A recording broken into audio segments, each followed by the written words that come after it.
សូមជម្រាបជូនបងប្អូនអំពីប្រព័ន្ធសូឡាបូមទឹកបាទហើយ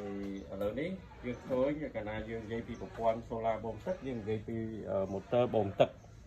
បាទម៉ូទ័របូមទឹកទាំងសូឡាណាទាំងសូឡាជា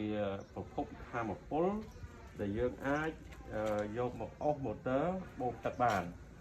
បាទឥឡូវនេះយើងមកពិនិត្យមើលទៅលើម៉ូទ័របូមទឹកចឹងនេះដាក់នេះ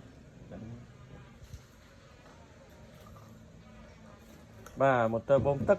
យើងឃើញវាមានប្រភេទខុសគ្នាអានេះជាប្រភេទម៉ូទ័រដែលគេហៅថាប្រភេទផ្លិតវានេះគឺធំបាទផ្លិតនេះធំហើយតួម៉ូទ័រនេះតូចម៉ូទ័រតួម៉ូទ័រនេះតួ4អ៊ីងឬក៏យើងហៅថាទំហំជាមីលីម៉ែត្រ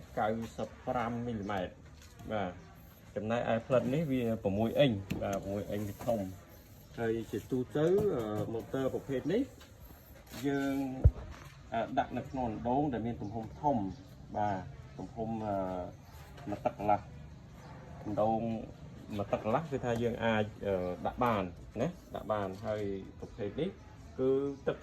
បានច្រើនបាទបានទឹកច្រើនហើយម៉ូទ័រនេះគឺ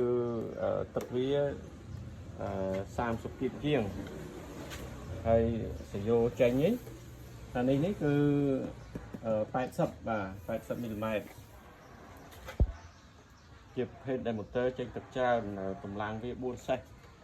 ប៉ុន្តែកម្លាំងធំក៏យើងត្រូវការសូឡាហ្នឹងវាច្រើនទៅតាមនឹងដែរបាទ